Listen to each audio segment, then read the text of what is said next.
You can't always name what's draining you. Sometimes it isn't a person or a situation you can point to. It's something more ambient than that. A heaviness that arrives without a clear cause. A tiredness that sleep doesn't fix. A sense that something, somewhere, is pulling from you in a direction you can't quite locate. Stay with me. In a few minutes, we're going to bring this to God together. And the prayer is going to cover what you can see and what you can't. There is a kind of depletion that doesn't show up on any test. It isn't physical exhaustion, though it can feel like that. It isn't depression exactly, though it borrows some of its language. It is something more specific, the sense that your inner life is being drawn down. That the reservoir inside you that holds your peace, your joy, your capacity to connect and feel and hope, is lower than it should be. And you don't always know why. I know what this feels like. Not theoretically, as something I've sat inside, quietly, wondering what was taking from me without my permission. You go through the motions of your day and everything looks normal on the outside. But inside, there is this low, persistent sense of being emptied. Of giving more than is coming back in. Of existing at a level of inner life that is somehow below your baseline, and not being able to locate the leak. Sometimes you can trace it. The relationship that takes without replenishing. The environment that asks for your best and gives back criticism or indifference.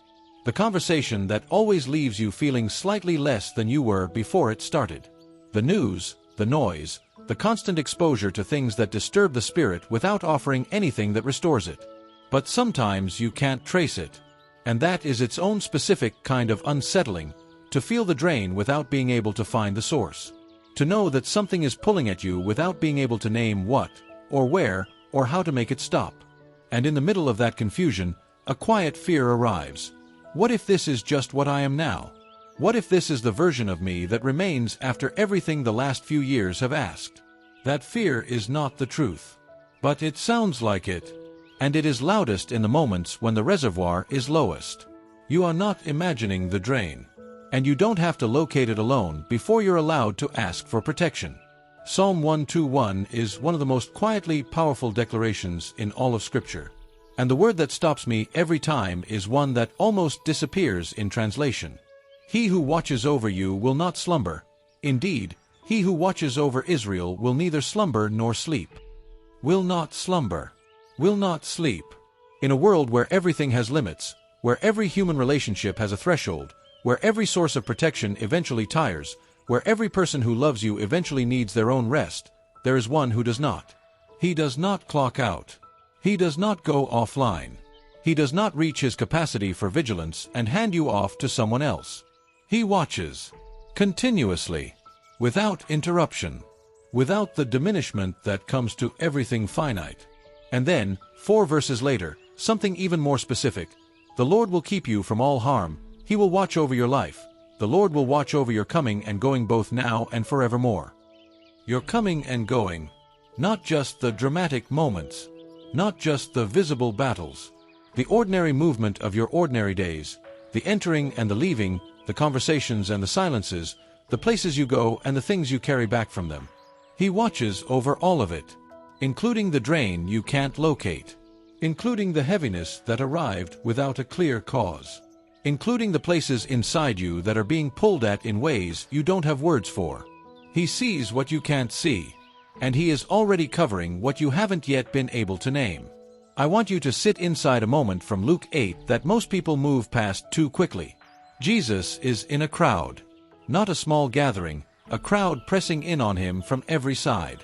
People everywhere. Movement, noise, contact, need. And a woman who had been bleeding for 12 years reaches out and touches the edge of his cloak. Immediately, her bleeding stops. And Jesus stops. In the middle of a crowd. In the middle of movement and noise and people pressing against him from every direction. He stops and says, "Who touched me?" His disciples are almost confused by the question. "Master, the people are crowding and pressing against you, and you ask, 'Who touched me?' And Jesus says, 'Someone touched me. I know that power has gone out from me.' Power has gone out from me." He felt it. In the middle of everything else, the crowd, the movement, the noise, the pressing, he felt the specific moment when something left him and went to someone who needed it. He was aware of the transfer. I want you to sit inside that awareness for a moment, not just what it meant for the woman, but what it reveals about him. He is not unaware of what flows in and out of the people he loves. He is not indifferent to what is being taken. He notices, with precision, even in the crowd, even in the noise, even when the drain is quiet and unnamed and happening in the middle of ordinary life. The woman had been hemorrhaging for 12 years. 12 years of slow, invisible, continuous loss.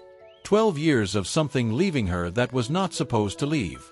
12 years of depletion that medicine couldn't stop, and that isolated her, by the laws of her time, from community and contact and the ordinary life she should have been living. And Jesus felt the moment she reached for restoration, stopped everything, called her forward, and said, not to the crowd, but to her specifically, by name as daughter, "Your faith has healed you. Go in peace. Go in peace."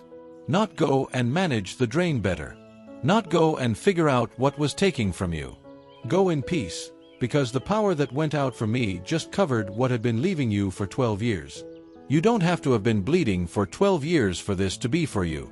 You just have to be someone who has been losing something, quietly, continuously, without a clear source, and is reaching toward the only one who notices every transfer. He already felt the moment you reached. He is already stopped. He is already turning toward you. Here is what spiritual drain does to discernment that makes it harder to address.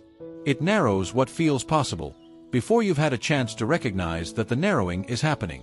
When your spirit is full, you have access to a kind of clarity, a capacity to sense what is good for you and what isn't, to know which environments restore and which ones take, to feel the difference between the weariness that comes from meaningful effort and the depletion that comes from something pulling against you. But when the drain has been going on long enough, that discernment gets clouded. Because you're operating from low reserves, and everything feels approximately the same level of hard. The thing that is actually draining you doesn't feel distinct from the general tiredness anymore. The signal gets lost in the noise of the depletion itself. And so people stay in environments, relationships, and patterns that are taking from them, not because they chose to, but because they no longer have the interior clarity to recognize the source of the drain. This is why protection has to be asked for before it is fully understood. The woman in the crowd didn't fully understand what she was reaching for. She knew she was depleted. She knew something was wrong. She knew the only hope she had was in the direction of Jesus. She reached, and the restoration came before the explanation did. You don't have to fully understand what's draining you to ask for it to stop. You just have to reach. Before the prayer, let's slow down into this moment. Take a breath in, and as you inhale, imagine the air filling not just your lungs but the low places, the interior ones, the reservoir that has been running below where it should be. Let the breath reach those places.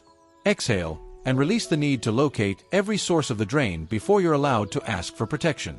You do not have to have the full diagnosis to come to the doctor. Now, without judgment, without analysis, just honestly, notice one place in your life where you consistently leave feeling less than when you arrived. One relationship, one environment, one habit, one type of content, one recurring conversation. You don't have to decide what to do about it yet. Just notice it. Name it quietly to yourself right now. That noticing is the beginning of discernment returning. And then, notice one place where something is restored in you. However small. The walk that helps. The friend who gives back as much as they take. The practice, the prayer, the moment of quiet that leaves the reservoir slightly higher than it found it. Hold both. Proverbs 4 verse 23 says, "Above all else, guard your heart, for everything you do flows from it." Above all else. Not as one item on the list. As the primary thing. The thing that makes every other thing possible. Your heart, your inner life, your spirit, the reservoir, is worth guarding. And you are not supposed to guard it alone. That is what this prayer is for. Close your eyes. Bring the drain. The unnamed kind and the kind you can almost locate. The heaviness that arrived without explanation and the specific things you suspect are taking from you. The tiredness that is spiritual before it is physical. Bring all of it. This is the one place where I don't know what's draining me is not a problem to solve before you're welcome. It is the whole reason you came. God, something is draining me. I don't have a complete diagnosis. I can't fully name the source. I only know that the reservoir inside me is lower than it's supposed to be, and I am tired in places that have nothing to do with sleep. You see what I can't see. You feel what leaves and what enters. You are aware of power going out in the middle of a crowd. You are aware of what has been going out of me. Name it, even if I can't. And cover it. I think of that woman. 12 years of slow, quiet, continuous loss. 12 years of reaching for solutions that couldn't reach the source. And then, one moment of reaching toward you. And you stopped everything. God, I'm reaching. Not with the faith I wish I had. With the faith I have today, which is small and tired and not entirely sure what it's even reaching for. But it's reaching toward you. Stop. Turn. Let me hear you call me daughter. I want to name what I can, the relationship that takes more than it gives. The environment I leave feeling less than when I arrived. The pattern I keep returning to that I know is pulling at something I can't afford to keep losing. I name these not to condemn them but to bring them into the light where you can see them clearly, and where I can too. And what I cannot name, the unnamed drain. The ambient heaviness. The thing I sense but cannot locate, I bring that too. Cover what I can see and what I can't. Protect the places in me that I don't even know are exposed. Guard my heart, God. Not just from the obvious things. From the subtle ones. The slow ones. The ones that look harmless and take steadily until the reservoir is gone. Post your protection over my spirit. Over what I let in through my eyes and ears. Over what I allow in through my time and my attention. Over the conversations I enter and the environments I inhabit. Let me begin to sense, with increasing clarity, what restores and what takes. What is from you and what is pulling against you in me. Restore the discernment the drain has clouded. And what fills me in this moment, this quiet, this covering, this sense, however faint, that something just shifted in the spiritual atmosphere around me, this is not coincidence. This is my inheritance. The protection of God over my coming and going. Over my inner life. Over the reservoir that everything else flows from. It belongs to me. I receive it now. God, fill what has been emptied. Seal what has been leaking. Restore what has been taken. And go before me into every room, every relationship, every moment I cannot yet see, and be there first. Amen. The silence of someone who just felt a covering settle, and is staying inside it for one more breath before returning. You came here drained. Something was taking from you, named or not, located or not, and you were running low in places that matter more than the visible ones. And you reached. Like the woman in the crowd, not with a perfect theology of what you were asking for, not with a clear diagnosis of what was wrong, not with enough faith to feel confident about the outcome. With the simple, costly, quietly courageous act of reaching toward the only one who stops for the unnamed drain. And he stopped. He turned. He felt the moment you reached. He who watches over you does not slumber. He who guards your coming and going does not miss the quiet transfers, the moments when something leaves that should have stayed, the places where the pull has been going on longer than you realized. He sees it all. And he covers what he sees. The reservoir is not permanently low. The discernment is not permanently clouded. The inner life that has been running on less than it needs is not the final version of your story. He restores. He protects. He fills.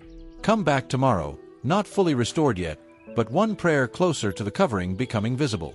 The protection was always there. The prayer makes you aware of what was already being held.